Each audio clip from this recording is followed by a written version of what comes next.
Hello, I'm Will and this is Mike, we're the Tabletop Donkeys. Hello. And in this video we'll be looking at issue 30 of Warhammer 40,000 Combat Patrol magazine, which came with two more paints, Mechanicus Standard Grey base paint and Agrex Earthshade shade paint. So we'll be applying those to some of the models in the painting guide, and then we get a new mission to play through, which we'll be using to try out the now completed Aeldari Combat Patrol in our game.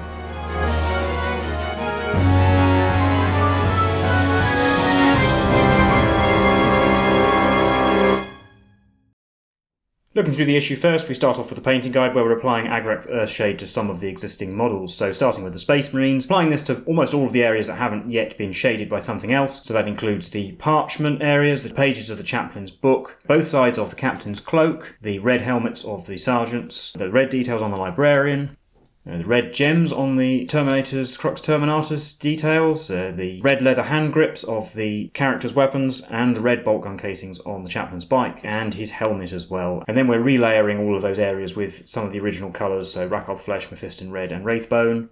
And there's the Space Marines up to this point. And then we do the same with the Aeldari, Agrex Earthshade to shade all the red and beige coloured areas, although for the red armour we're only shading in the recesses, not the entire surface, otherwise it will leave it very blotchy on the large flat panels. And then relayering up once again, and there's what the Aeldari look like up to this point. Then we have some lore on the Harlequins, which are a sub-faction of the Aeldari, who live in the realm of the Webway in groups known as masks, which are at once a group of travelling performers and a fighting force. So they live quite a strange lifestyle of travelling between the various Aeldari factions, acting out great performances of the Aeldari myths and legends, and then also descending on the battlefield to aid their kin against their foes. Though even on the battlefield they still operate almost as though they're still in a performance, playing roles and moving about with great grace and athleticism.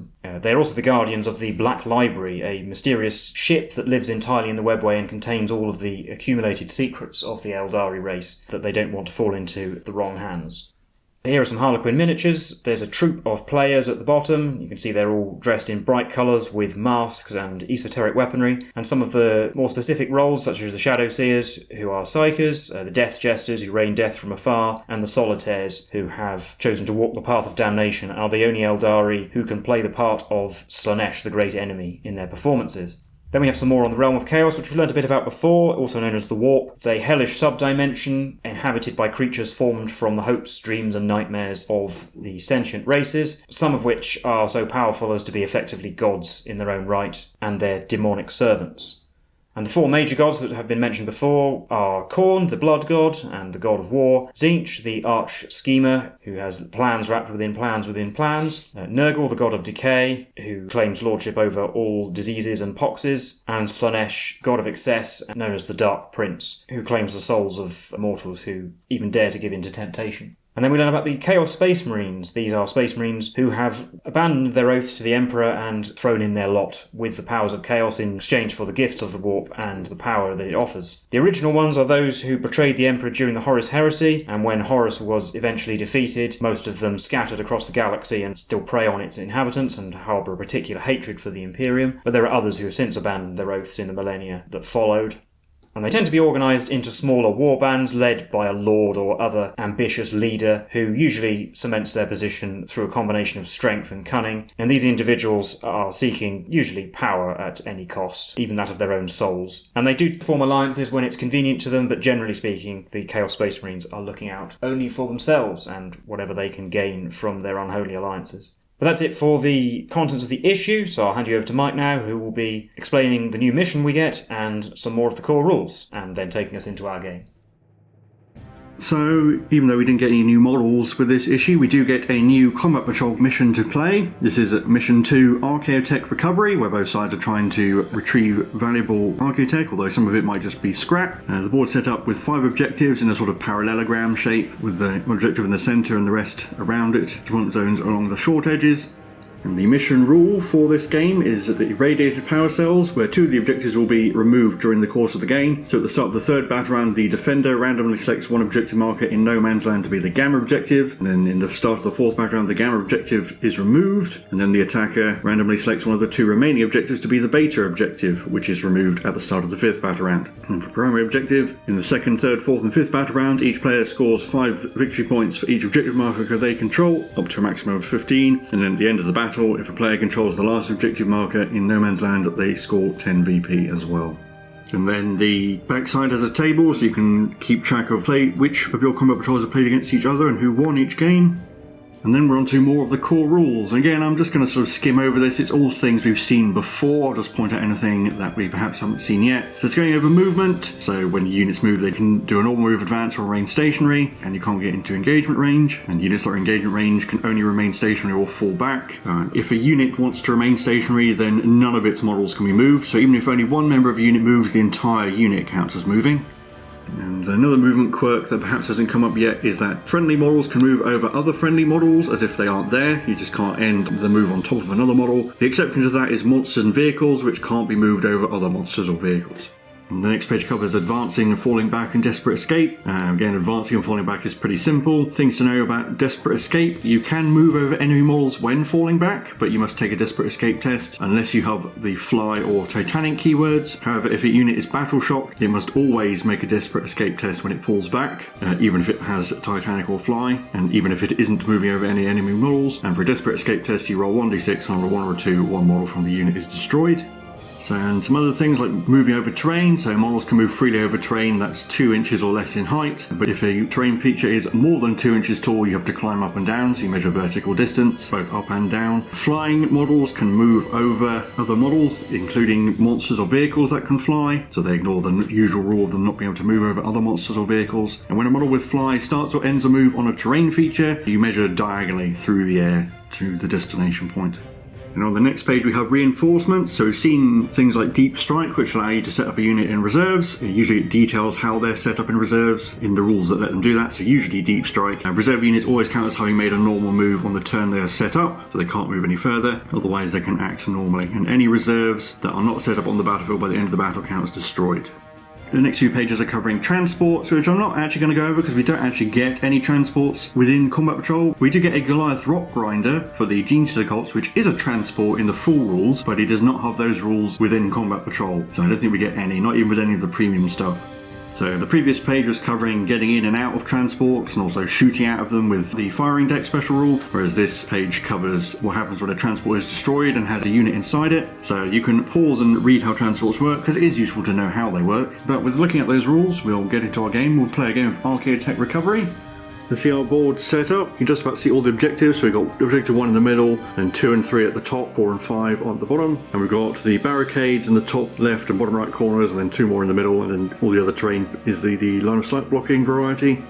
And for this game I decided to play the Aeldari, now that we've got their full combat patrol. We don't yet have their faction rule, and of course we still don't know about enhancements or secondary objectives, but I thought it'd be nice just to see them on the table now that we've got them all. So we have the Wraithlord reasonably far forward, the Farseer joining the unit of Guardian Defenders, mostly hiding behind the box, but they are a battle line unit, so by standing on objective 4 they can control it for the rest of the game. And I split the Windrider unit into 2 using the patrol squads, and they are at the back. I will choose to play as the Tyranids. I've got the Von Rise Leapers infiltrating forwards to hold objective 5, although I think the Termagants just to the southeast of them are also in range to sticky it. And then further up I've got the Tyranid Prime behind the terrain with the other unit of Termagants, the Barb Gaunts, and the Psychophage is at a bit of a funny angle just so it can fit in front of all the Termagants. And I am also the attacker, so the Aeldari are the defender for this mission. So now we're just rolling off to see who goes first. Oh, gotta roll again. I won the roll-off, so I'm going first. On to Tyranids turn 1. So short term for me, the unit of Termagants at the bottom is going to stay where they are. Von Ryan's Leapers have shuffled a bit to make space for the Tyranid Prime to hide behind that terrain. Barb wants to advance just so I can make sure they're all behind that terrain pile of barrels. Termagants at the top advance, and I had to re-roll it, so they go 10 inches and gets them towards the cover, while the Psychophage has just moved out to contest objective 1 in the middle. So playing it a bit safe, I'm going to let the Eldar come to us in their turn 1.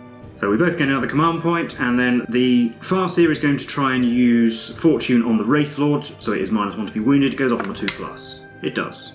And then in my movement phase, the Guardians can maintain control of objective 4 because they're battle line, and then they advanced and they rolled 5, getting over to objective 2, so there's someone on that now, so that will also be sticky. In my next command phase, the 2 units of Windriders have both jumped over here. The front one's in range of the Termagants, the back one, only the Scatter Laser will be, and the Wraithlord has moved out into the middle with Fortune on it, so it should be very difficult to wound.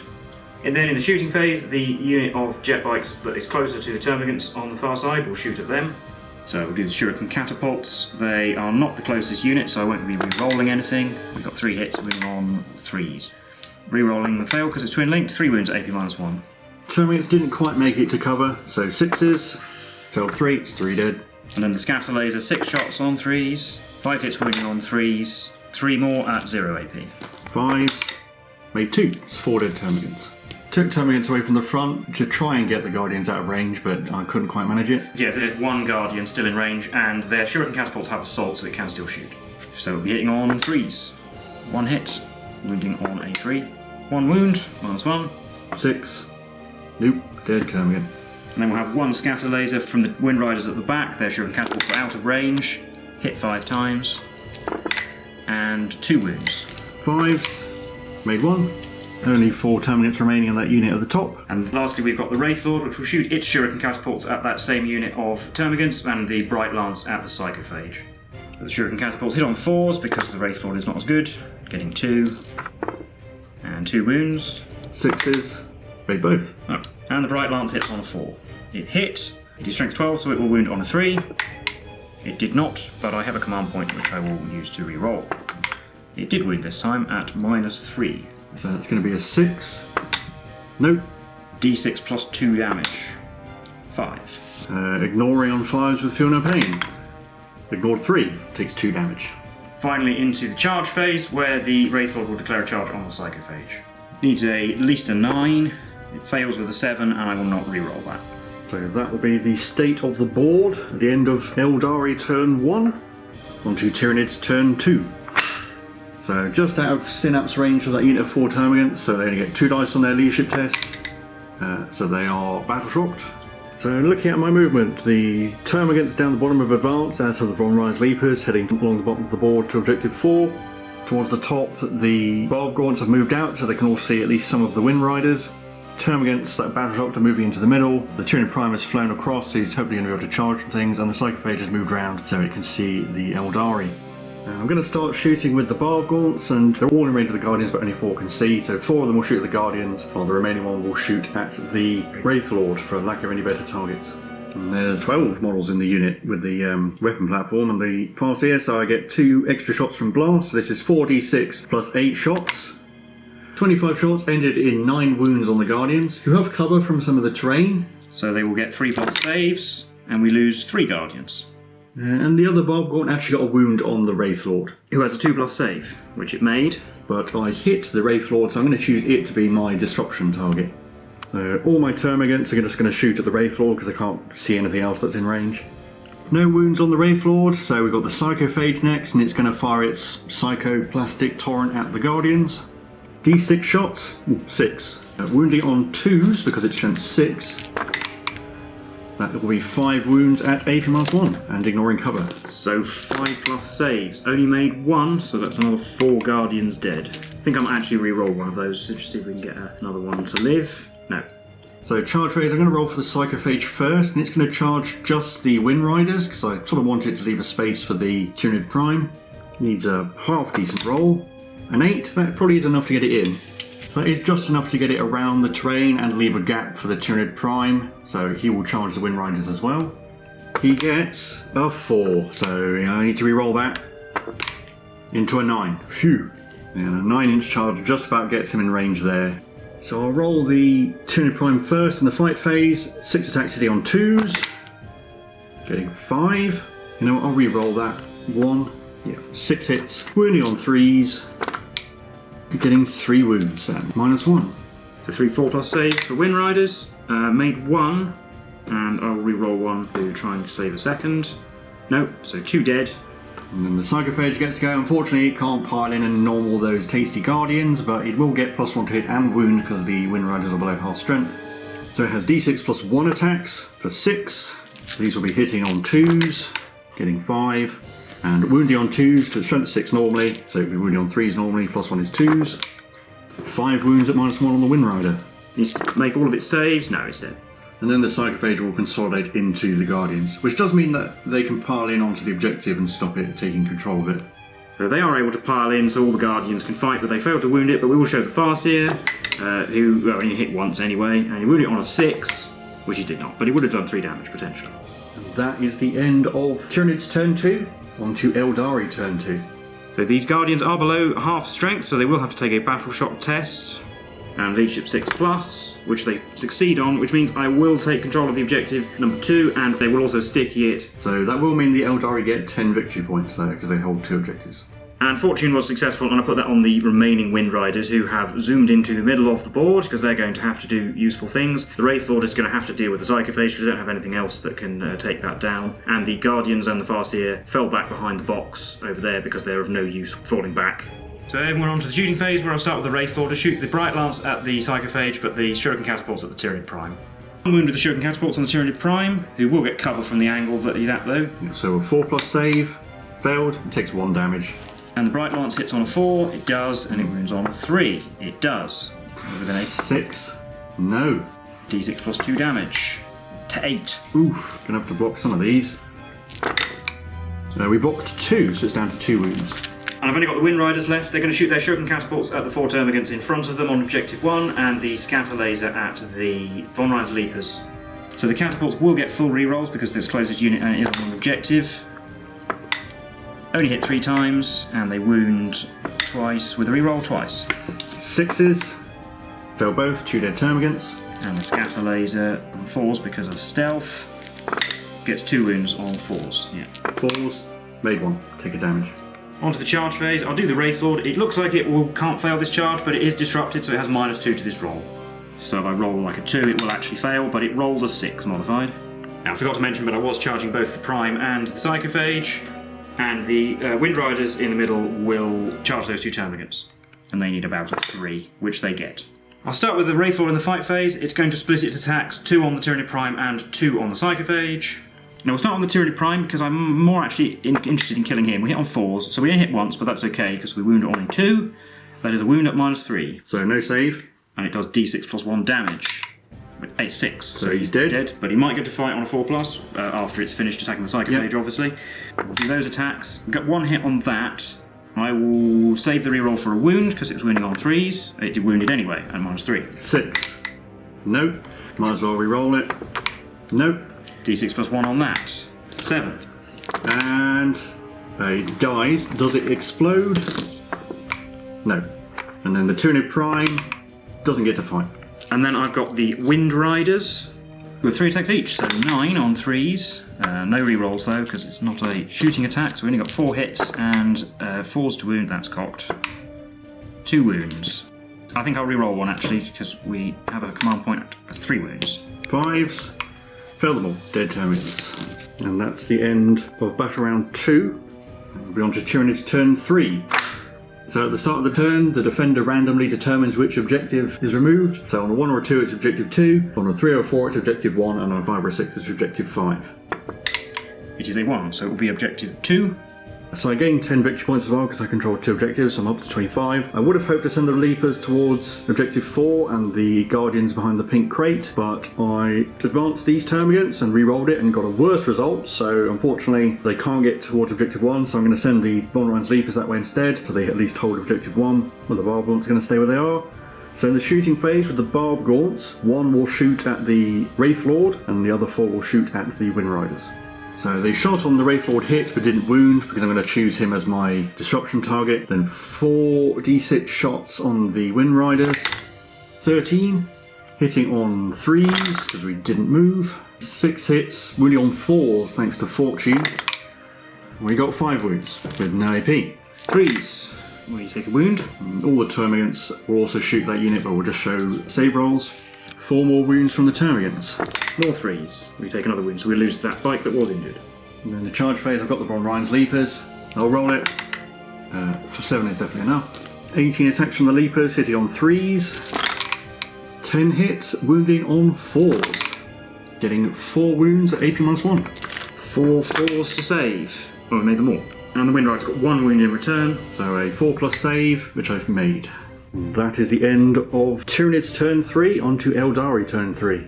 So I'm going to use Shadows in the Warped, so all of the Aeldari have to make a Battle Shock test. So I will start with the Wind Riders on objective 1. All leadership 6. But they fail. That's actually quite important. Yes. The Wraith Lord fails, and the Guardians, they're fine, but then they have to make another one because they're below half strength, which they failed. So my entire army is battle shocked.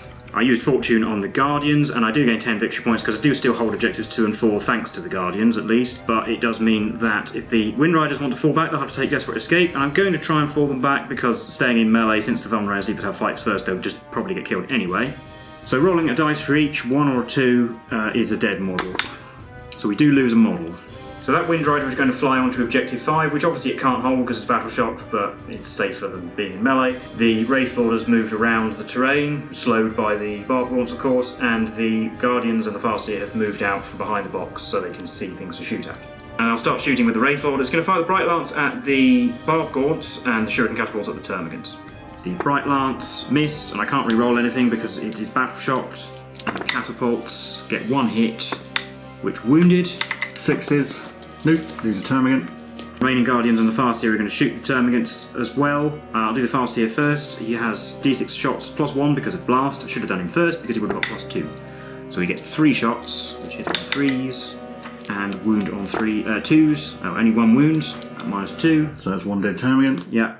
Then we have 3 Shuriken Catapults, which only hit once. They are scared and fail to wound. And the Star Cannon, which misses entirely.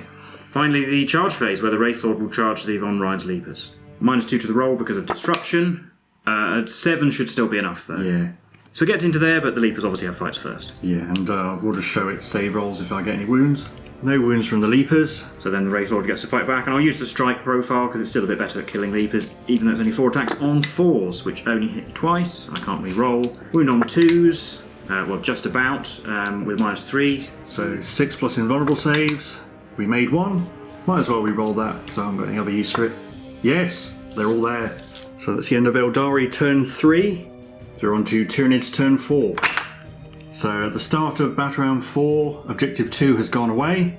Now I roll to see which of the other remaining No Man's Land objectives goes away. So 1 to 3 will be Objective 1 in the middle, 4 to 6 will be Objective 5 in the bottom right. That's Objective 5 will be going the way at the start of Battle Round 5. So in my movement, the Von Rides Leapers are going to fall back away from the Wraith Lord and go towards Objective 4, while the Termagants are going to move, so 2 of them can be on Objective 1 in the middle. The other 6 can see the Wind Rider, while the Barbed Gaunts are moved so they can all see the Wind Rider, because the remaining objective still is worth 10 at the end of the game, so I do need to make sure I stop the Aeldari scoring too many victory points in the meantime. And I also gained 15 victory points because I held Objectives 1, 3 and 5 at the end of the command phase. So on to shooting, I'll do the Barbed Gaunts at the Wind Riders first. 5d6 shots. You know what, I think I'll re-roll that 1 because I need him to die. Into a 5. 21 shots hitting on 4s because we moved. 15 hits, wounding on 3s. It's only 7 wounds. 7 3+ saves. Failed 2 though, and I can't re-roll because it's battle shock, so it is destroyed. So the Termagants might as well shoot at the Guardians. Only 1 wound goes through. Yeah, Fortune actually helped out quite a bit there, and a 4+ save, which I made. But that will be it for my turn. On to Aeldari turn 4. So my units become unbattle shocked, but the Guardians will have to make another one. Leadership 6. They made it this time. And the Aeldari will only hold Objective 4 and gain 5 victory points. Tried to use Fortune on the Guardians, but it failed, and then in the movement phase the Wraith Lord is going to go after the Leapers, but that did cause the Termagants to redeploy, getting more of themselves on Objective 1, and the Guardians are going towards Objective 1. So then we'll do some shooting. I'll do the Wraith Lord. It'll shoot the Bright Lance at the Leapers and the Catapults at the Termagants. Bright Lance hits on a 5 because of stealth. Oh, it did. And it wounds on a 2. Oh, it did. It's minus 3. 6 plus invulnerable? Nope. A d6 plus 1, so it just killed the injured one because it's got 2 wounds. And 4 Catapults at the Termagants. 2 hits. And no wounds. And then the Guardians will shoot at the Termagants as well. Starting with the Farseer's Eldritch Storm.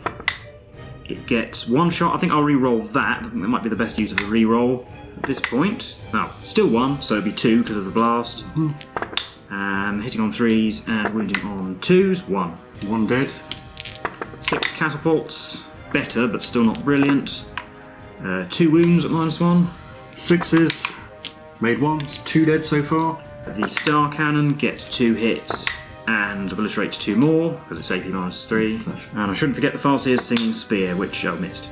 Brings us to the charge phase. The Wraithlord can't fail because it's not disrupted anymore, so it's just going to engage the Leapers like so, but the Guardians do need to make a charge onto Objective 1. So they need a decent enough roll, an 8 will be enough. So the Guardians make it in like that. Yeah, and the Leapers are fights first, so they get to fight. Now, they did 2 wounds, but they were saved. They couldn't kill it, so there was no point showing it. And then I'll do the Wraithlord, I suppose. 4 attacks on 4s, it'll use the strike profile, 2 hits, and wounding on 2s. Yes. 6s. No. I'll re-roll 1. No. D6 plus 1 each, so the first one kills 1 and the second one, fails to kill 1.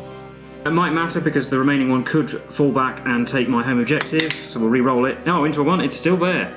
And then the Guardians of the Farseer. We'll show all of this because it does matter. We'll do the Farseer first. 2 attacks on 2s and 4s. 1 wound. 5 plus armour. Nope, 1 dead.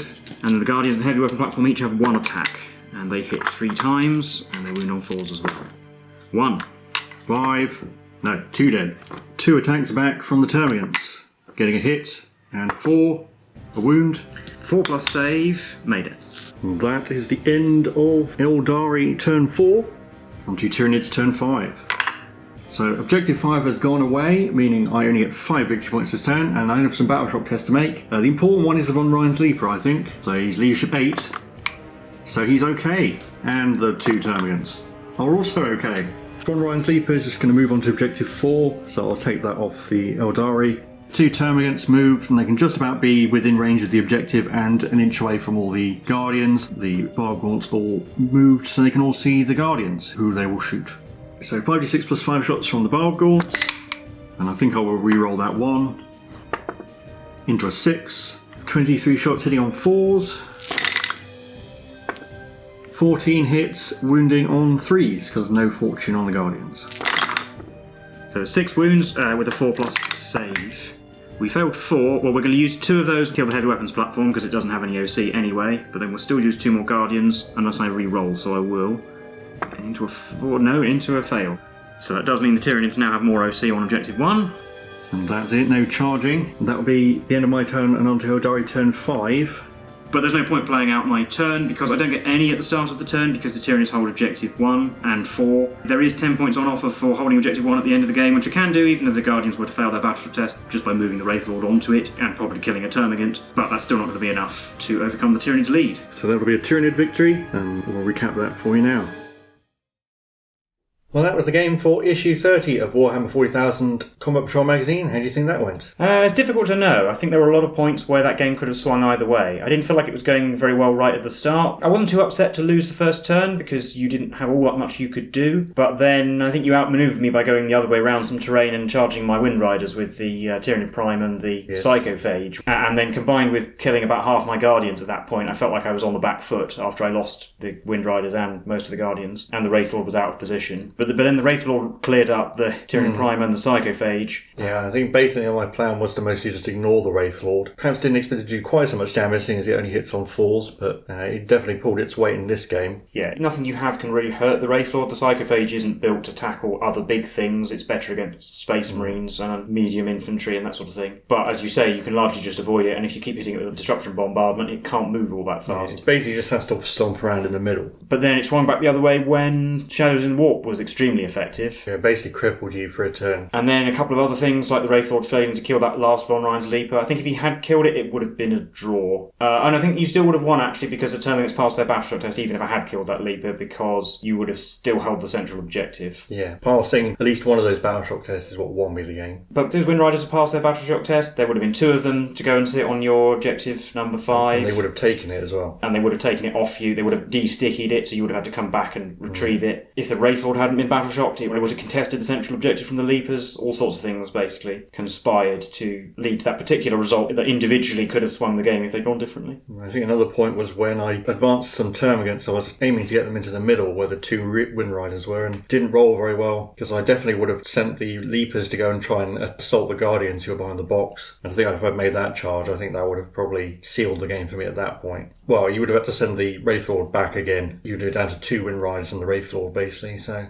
We don't know the Aeldari faction rule, which might have actually come in handy. Yeah, I guess we'll discuss that more when we get it. But overall, I think the Aeldari performed okay. I think I still need to practice with them a bit because they're obviously fast but very fragile. I did try to hide them a bit, but the barb gaunts were still able to kill a fair few. I perhaps also didn't make as good a use as I could have out of the Wind Riders. They obviously have a lot of shooting, but one unit was charged and destroyed before it could do anything, and the other one had to put itself in danger, which is not the best place for it. Yeah, and they've got enough OC to... 3 of them can actually steal an objective off all 5 barb gaunts, so it's that sort of thing we want to try and get them into. They'd actually be better on a board where we're going across from the long edges, really, because then they can go a bit further out on the flanks, use their speed and their range a bit more effectively. Yeah, and it's nice to have another mission at last, not just playing the same one over and over and over. Yeah, the mission having 5 objectives is a bit different. Clash of Patrols is very straightforward. Tactics are fairly simple in it. This one, with the objectives being all over the place, it does reward having faster units a bit more as well. Yeah, and it's also the fact that objectives disappear at random, which is the sort of thing where you have no control over it and it can potentially lose you the game, which isn't exactly a fun way to lose, I guess, which might put some people off. Particularly because the remaining objectives that gives you 10 points at the end might end up being the one closest to your opponent's deployment zone. So you could just suddenly end up with no units near it, especially if you're a slower army. Or if you're playing the Space Marines and you only have 3 units or something like that. That sort of thing appears in full-size games as well, but generally you'll have bigger armies to deal with that, so... And then obviously we do have the full Aeldari Combat Patrol even without their special rules now, and yeah, you can see how it works. You've got the Guardians who mostly hang back but can put on a burst of speed if they need to, and the battle line is obviously really useful for holding some objectives, although the Tyranids have the advantage in that still because having 2 battle line units, so they split the termagates in half obviously. And then the Wind Riders are just so fast they can get wherever you need them, with the Wraithful to be a big distraction and hold up things in the middle. And we also got 2 new paints, Agrex Earthshades. We've already seen shading before. Agrex Earthshade and Nulnor are the sort of the 2 main shades that you're probably going to use on almost every model you'll end up painting. And Mechanica Standard Grey is a nice, good medium grey. It's good in pretty much all circumstances as well.